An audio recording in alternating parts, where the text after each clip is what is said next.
hard time finding protocols on it.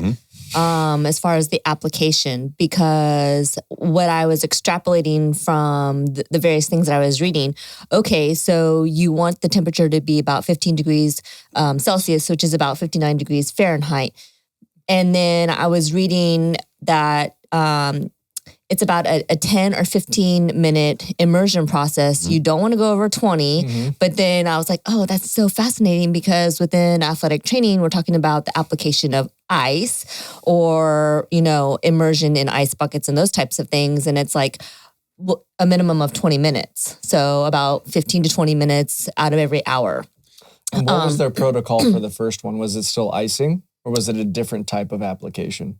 Which first one? Sorry. So for icing, like you're talking about athletic icing, like putting athletic ice. Yeah. Mm-hmm. What was the 10 or nothing over 10 minutes? No. That was the cold immersion therapy. Gotcha. So they were so saying like ice that bath.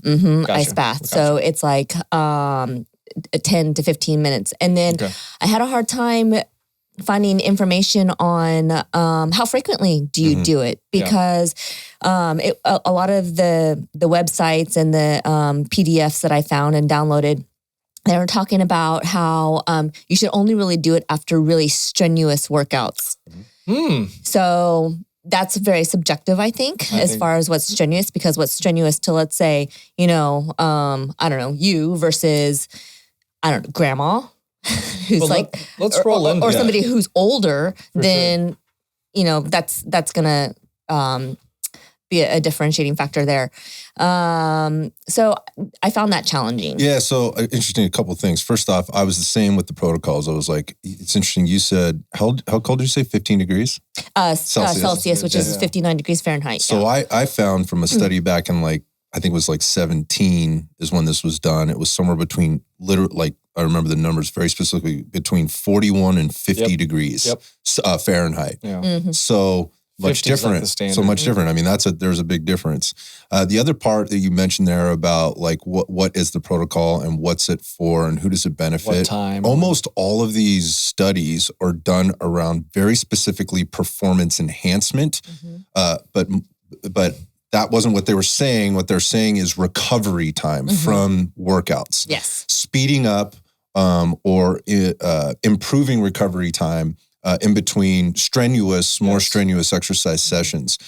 And I think that is very limiting when we're looking at what are the benefits of cold immersion therapy, because I think there are several, and it doesn't necessarily have to be about. And what modality are we using? Yeah, recovery. What? So the bigger question is why? We'll come back to that.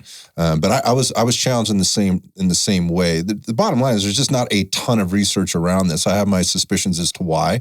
But published research, there's a lot of anecdotal evidence, and I don't want to take anything away from that because that can be really important. Yeah, so I think I was reading that, as far as the randomized control research studies, it's very sparse at this point. Right, it's very new. Yeah, it kind of goes back to our foam rolling episode where people were really getting on board with all kinds of stuff very early on, but the jury still hadn't been out yet. And I think it's still out, but there are a lot of things that I think we can surmise and be fairly confident about it. And I think we'll get into those. I think it takes time and also, subjective people getting in and out and actually doing these things. 300%. The worlds of sports performance and health and wellness need to come together on it. And I think there's a lot of value somewhere in the middle of all that. But I wonder about you, Jeff, kind of what were some of the things that came up for you? So when I was looking at the cold immersion, one really big right now is the cryogenic, right? And when I say cryogenic, I mean, you can literally call any icing cryogenic, but I'm talking about getting into a chamber where the skin is getting to a subthermal level and it enacts to the body that it's going into shock, right? And so that's how through nitrogen gas. Exactly. Right. So we use that. And then ice baths, people are going literally right after their hard workout into these ice baths. I found a lot of research saying that, one, if you want to do cryogenic or ice, it's usually before your workout, your hard workout. Interesting. If you do it afterwards, what are we doing? We're reducing the inflammation, which helps with the responsive muscle growth. Yeah, that's a big one. And that one I think we really need to dig into as part of this, because again, the question should always be why are we doing this? What is the result that we're looking for? What is the goal? Yeah. So I got I got the same thing from it. And just kind of looking at that term inflammation. And again, people hear that word and they freak out a little bit. Inflammation is not a bad thing. Chronic inflammation caused by certain things can be very bad over time. For sure. But inflammation is not a bad thing, and is reducing it necessarily a good thing, depending on the why. It's almost like the ibuprofen that you take after you work out because your legs are sore.